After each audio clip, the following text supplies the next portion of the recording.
नमस्कार दोस्तों, आप सभी का हमारे YouTube चैनल पर स्वागत है। दोस्तों आज इस वीडियो में हम वृत्त के वृत्तखंड का क्षेत्रफल एरिया ऑफ सेगमेंट जो है उसको फाइंड कैसे करते हैं वो सीखेंगे। तो आइए दोस्तों वीडियो को शुरू करते हैं।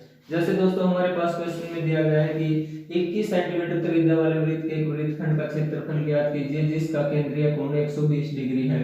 तो हम जो ये हमारे पास क्वेश्चन में दिया गया है कि वृत्तखंड का क्षेत्रफल निकालना है। तो वृत्तखंड क्या होता है? जो सर्कल होता है, जो वृत्त होता है, उसमें जो कोण होती है उसकी जीवा होती है और उसकी जो आर्क होती है उसके बीच का जो भी एरिया होता है वो होता है। ठीक है, तो हम इसको निकालने के लिए जैसे हमारे पास ये लाइन वाला पार्ट है, ये होता है जो लघु वृत्तखंड होता है, यानी वृत्तखंड जो होता है उसका क्षेत्रफल होता है। ठीक है, इसको हमने फाइंड करना है कि ये वाला एरिया कितना है।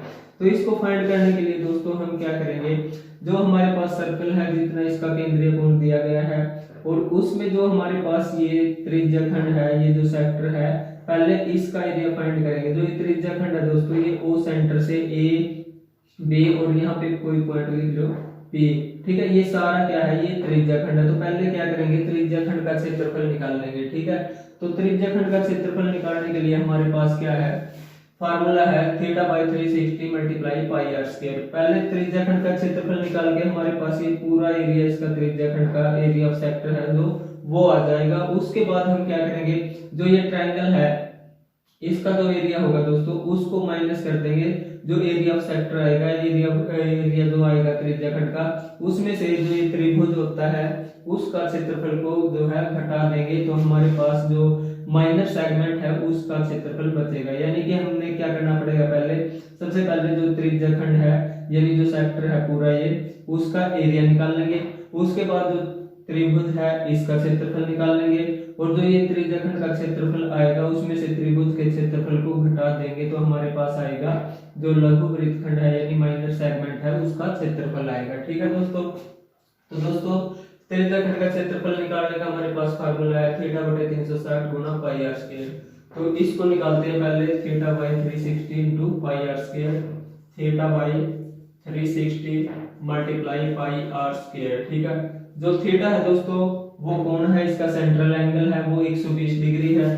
तो 120 डिवाइड बाई 360 मल्टीप्लाई 22, पाई की वैल्यू क्या होती है दोस्तों 22/7 होती है। ठीक है, और जो रेडियस होती है, रेडियस क्या है हमारे पास क्वेश्चन में, वो है 21 सेंटीमीटर यानी त्रिज्या। त्रिज्या कितनी है, 21 गुणा में 21। ठीक है दोस्तों, 12 एकम 12, 12 3 36, 3 पे कैंसिल होगा, 0 से 0 कैंसिल पहले ही। ठीक है, तो 3 3 एकम 3, 3 सत्ते 21, 7 एकम 7, 7 एकम 7, हमारे पास क्या बचा दोस्तों 22 और गुणा में 21, 22 गुणा में 21, 21 की 22 से मल्टीप्लाई करेंगे दोस्तों, 21 दूनी 42, 4 21 दूनी 42 और 4 46, यानी हमारे पास जो एरिया ऑफ सेक्टर है यानी जो ये पूरा त्रिज्या खंड है वृत्त का, उसका क्षेत्रफल 462 सेंटीमीटर स्क्वायर है। ठीक है, उसके बाद हम जो है इसका जो एरिया आया है दोस्तों वो कितना आया है 462 सेंटीमीटर स्क्वायर। अब क्या करेंगे, जो त्रिभुज है दोस्तों, ये त्रिभुज है, इसका क्षेत्रफल निकालेंगे और त्रिभुज के क्षेत्रफल का निकालने का फार्मूला क्या होता है 1/2 आधार गुणा ऊंचाई। तो इस क्वेश्चन में हमारे पास जो है ये त्रिभुज है, इसकी ना तो ऊंचाई दी गई है और न ही इसका जो आधार है ए बी वो दिया गया है। ठीक है, तो इसको हम कैसे निकालेंगे दोस्तों, जो इसकी ऊंचाई है और इसका जो आधार है उसको कैसे निकाल सकते हैं। तो दोस्तों जैसे अगर हम इसमें सेंटर से, केंद्र से इस पे परपेंडिकुलर ड्रॉ करेंगे यानी इस पे लंब डालेंगे, तो हम जो है हमारे पास क्या आएगा, एक राइट एंगल ट्रायंगल आएगा। ठीक है, इस ऐसे हम अगर परपेंडिकुलर ड्रॉ इसमें डालेंगे, ठीक है, परपेंडिकुलर ड्रॉ करेंगे तो हमारे पास क्या आएगा, ये राइट एंगल ट्रायंगल बन जाएगा। ठीक है, एक समकोण त्रिभुज आएगा। तो जिससे हम क्या करेंगे, ट्रिग्नोमेट्रिक जो है वो यूज कर सकते हैं। अगर हम यहाँ पे जो है परपेंडिकुलर ड्रॉ करेंगे, और परपेंडिकुलर क्या होता है दोस्तों, जो ये कोण होती है, अगर वृत्त के सेंटर से, केंद्र से कोण पे कोई भी जीवा है उस पे अगर हम लंब डालेंगे तो वो जो परपेंडिकुलर होगा, लंब होगा, वो क्या करेगा, उस जीवा को दो भागों में डिवाइड कर देगा। तो अगर हमारे पास ये समकोण त्रिभुज है तो हम क्या करेंगे, ट्रिग्नोमेट्रिक यानी त्रिकोणमिति का यूज करेंगे और जिससे हम इसकी ये साइड है जो यहाँ तक ए ये ए बी है, इस साइड को निकाल सकते हैं। मान लीजिए यहाँ पे बिंदु कोई पॉइंट है एम है, तो पहले हम ए एम को फाइंड करेंगे और ए एम की मल्टीप्लाई, क्योंकि ए बी क्या है डिवाइड हो रहा है, ये पूरा कोड है जो परपेंडिकुलर से डिवाइड किया गया, तो ए बी है जो वो ए एम का 2 गुना है, यानी जो ए बी की वैल्यू आएगी वो क्या आएगी 2 मल्टीप्लाई ए एम। ठीक है, तो हम यहाँ अगर ए एम को फाइंड कर लेते हैं और उसकी 2 से मल्टीप्लाई करेंगे तो हमारे पास ए बी आएगा। ए बी क्या है जो आधार है इसका त्रिभुज का। ठीक है, उसके बाद हमारे पास ऊंचाई निकालने का भी हम जो है ट्रिग्नोमेट्री से निकाल लेंगे। तो ऊंचाई क्या है, और जो ये लंब होगा दोस्तों ये क्या करेगा 120 डिग्री का जो एंगल था उसको 60 डिग्री के एंगल में डिवाइड कर देगा, 60 इस साइड और 60 उस साइड। ठीक है, तो इसकी ऊंचाई जो है वो निकाल लेंगे जो क्या है OM, और यानी कि AB को फाइंड कर लेंगे हम ट्रिग्नोमेट्री से। ठीक है, ये चीज फाइंड करेंगे तो हमारे पास ऊंचाई और बेस आ जाएगा, ऊंचाई और आधार आ जाएगा, जिससे हम क्या करेंगे त्रिभुज का क्षेत्रफल निकाल सकते हैं। ठीक है दोस्तों, तो सबसे पहले क्या करेंगे, अगर हम यहाँ से परपेंडिकुलर ड्रॉ करते हैं तो ये एक समकोण त्रिभुज है। समकोण त्रिभुज में हमारे पास जो कोण है वो कितना है 60 डिग्री का है, 60 डिग्री का है। तो 60 डिग्री का कोण है दोस्तों, और जो कोण दिया गया है इसके सामने जो बीच साइड होती है दोस्तों वो क्या होती है परपेंडिकुलर होती है, और ये होता है बेस और ये होता है हाइपोटेन्यूज। ठीक है, कारण ये होता है लंब और ये होता है जो आधार होता है वो होता है। ठीक है, तो हम क्या करेंगे यहां से ओ किसकी वैल्यू फाइंड करेंगे, पहले ए एम की वैल्यू को फाइंड करते हैं ए एम। ठीक है, ए एम की वैल्यू को फाइंड करेंगे तो हमारे पास क्या है ए एम, यानी जो ट्रिग्नोमेट्री का यूज करेंगे हमारे पास फार्मूला होता है इसका पंडित बद्री प्रसाद हर हर बोले। ठीक है, तो साइन कोस टेन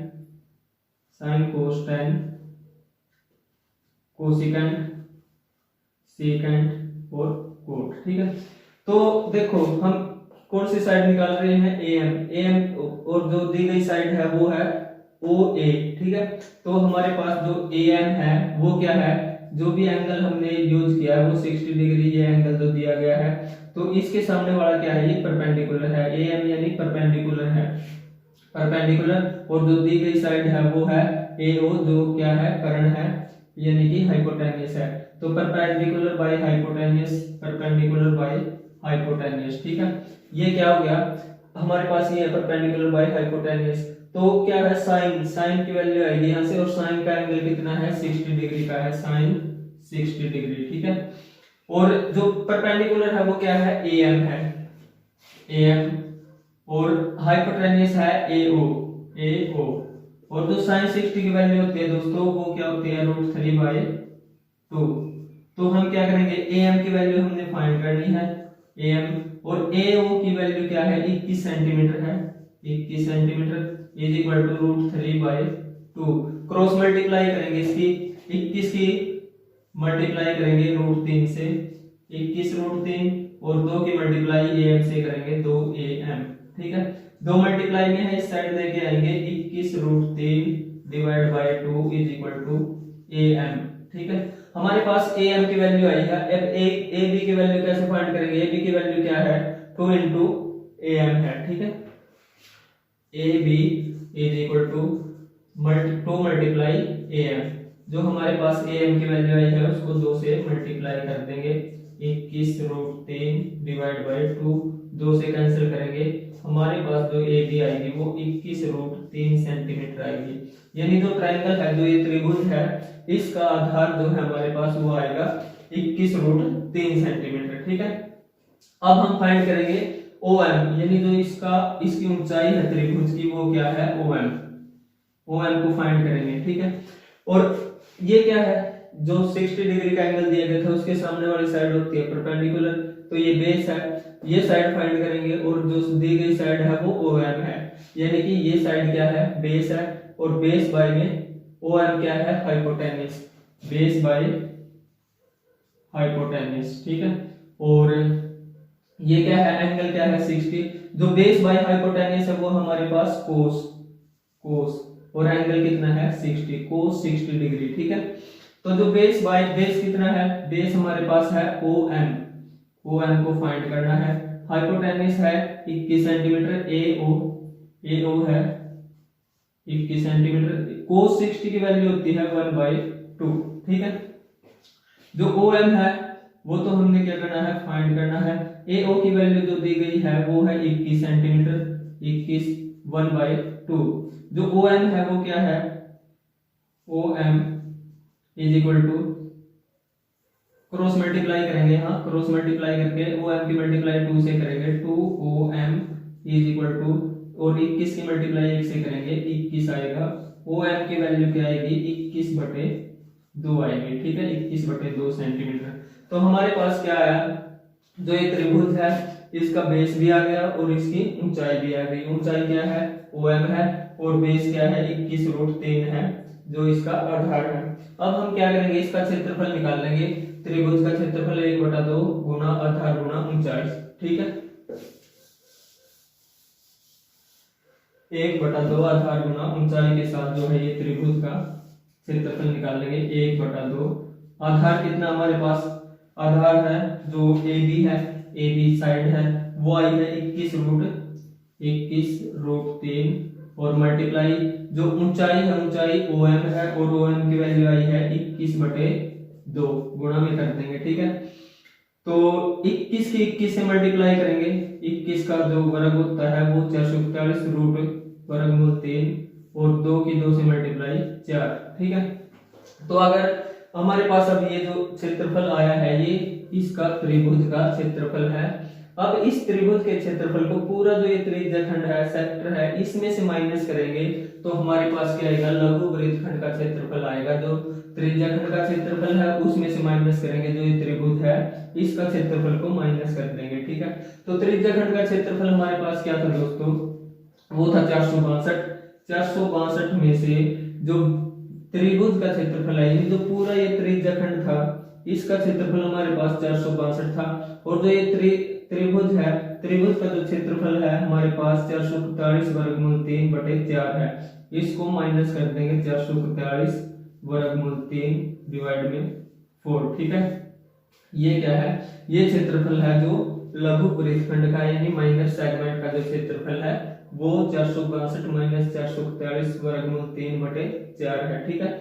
अगर इसको आप आगे सोल्व करना चाहते हैं तो जो √3 है उसकी वैल्यू क्या होती है दोस्तों, √3 की वैल्यू होती है 462 - 441, √3 की वैल्यू होती है, मल्टीप्लाई में कर देंगे 1.732 की मल्टीप्लाई 441 से करेंगे और 4 से डिवाइड करेंगे। तो दोस्तों 441 की मल्टीप्लाई 1.732 से करेंगे और 4 से डिवाइड करेंगे, हमारे पास आएगा 190.954, और इसमें से माइनस करेंगे इसको 462 में से 271.04, लगभग जो है ये जो क्षेत्रफल आएगा ये किसका आएगा, जो हमारे पास ये एरिया है इसका क्षेत्रफल आएगा ये लघु वृत्तखंड का, ठीक है, सेंटीमीटर स्क्वायर, ठीक है दोस्तों। अब ये इतना करने के बाद हम क्या करेंगे, जो ये लघु वृत्तखंड का क्षेत्रफल आ गया, अगर हमने जो है दीर्घ वृत्तखंड का क्षेत्रफल को निकालना है, मेजर सेगमेंट को निकालना है, तो पूरा जो वृत्त है दोस्तों इसका क्षेत्रफल जो है वो क्या होता है, वृत्त का क्षेत्रफल होता है πr²। πr² में से लघु वृत्तखंड का क्षेत्रफल क्या है, हमारे पास लघु वृत्तखंड का क्षेत्रफल 271.04 है, उसको माइनस कर देंगे लघु वृत्तखंड के क्षेत्रफल को 271.04, ठीक है। इसको माइनस करेंगे और जो भी आएगा वो क्या आएगा, ये मेजर सेगमेंट है जो उसका एरिया आएगा दोस्तों, ठीक है दोस्तों।